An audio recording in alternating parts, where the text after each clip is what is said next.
नमस्ते.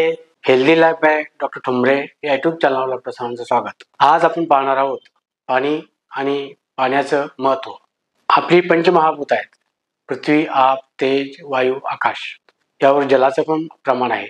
महत्त्वाचं आपल्या या पंचमहाभूतापैकी जल हे महाभूत पण आहे. जल हे आयुर्वेदाप्रमाणे जीवन समजलं जातं. जल ही जीवन असं संबोधलं जातं.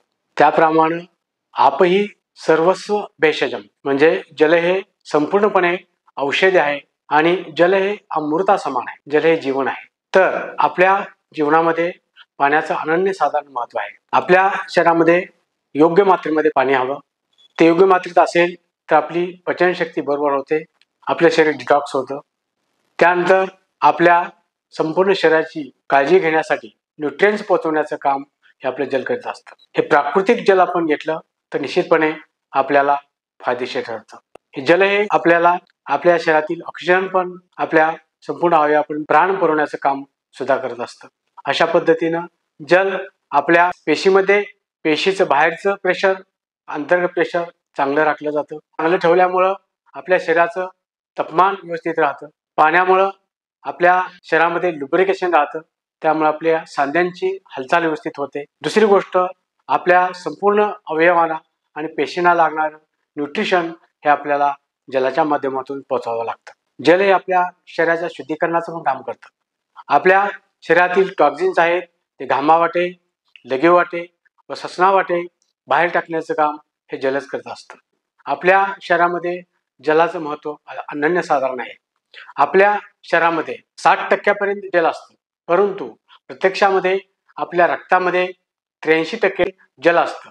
आपल्या पेशीमध्ये जवळपास 73% पाणी असतं. आपल्या मेंदूमध्ये 24% पाणी असतं. आपल्या हाडामध्ये सुद्धा 22% पाणी असतं. म्हणजे आपल्या शरीरात पाण्याची नितांत आवश्यकता असते. परंतु जर हे पाणी जेवणामध्ये दूषित पाणी जर आलं, आहारामध्ये दूषित पाणी आलं, तर त्यामुळे आपल्याला कॉलरा, डिसेंट्री, टायफॉइड्स, लिव्हरचे आजार इत्यादी आजार निर्माण होत असतात.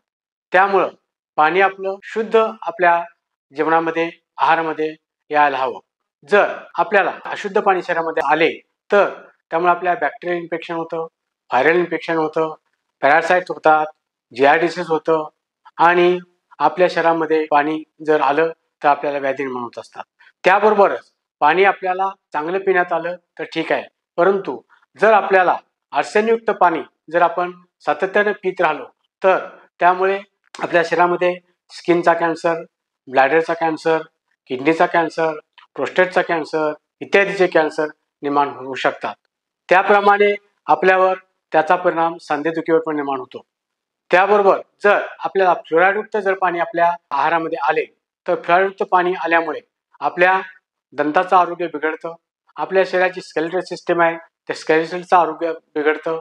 सांधेदुखी निर्माण होते, स्पाईनचे आजार निर्माण होतात, स्पाईन डिसूळ होते व आपल्याला मानेच्या मणक्याचे, पाठीच्या मणक्याचे आणि कंबरेच्या मणक्याचे सुद्धा आजार निर्माण होत असतात. जर आपण आपल्या पिण्यामध्ये आपण जे पाणी घेतो ते सगळ्यात महत्त्वाची गोष्ट म्हणजे आपल्याला आपण स्प्रिंग वॉटर म्हणजे झऱ्याचं पाणी सगळ्यात आपल्याला चांगलं प्यायला मिळतं. परंतु ते शेतातून किंवा केमिकल वापरले अशा शेतातून पाणी आलं नाही पाहिजे.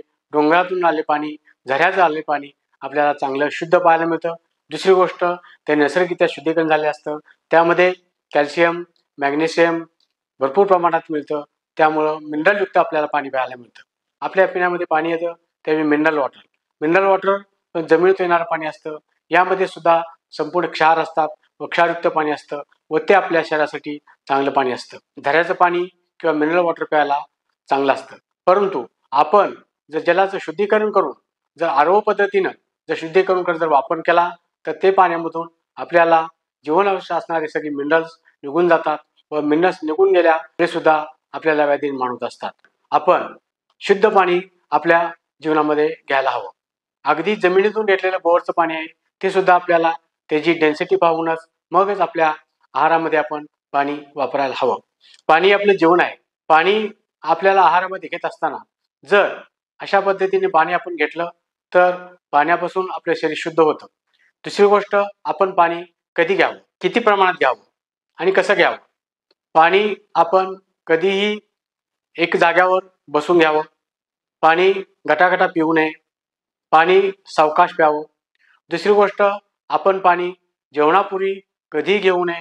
जेवणापूर्वी जर पाणी घेतलं तर आपली पचनशक्ती मंद होते आणि पचन होत नाही. त्याचबरोबर जेवण झाल्याबरोबर पण भरपूर पाणी पिऊ नये. जेवताना थोडं थोडं पाणी घ्यायला हरकत नाही, परंतु जेवणानंतर आपण अर्धा तास ते 45 मिनिटानंतर पाणी घ्यायला हरकत नाही. निशांते पिबेत वारी असं म्हणलं जातं. म्हणजे उठल्यानंतर आपण जर पाणी घेतलं तर ते निश्चितपणे फायदेशीर ठरतं.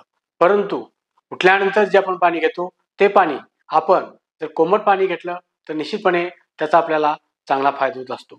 पाणी हे सर्वसामान्य आपल्या शरीरामध्ये 60% असतं.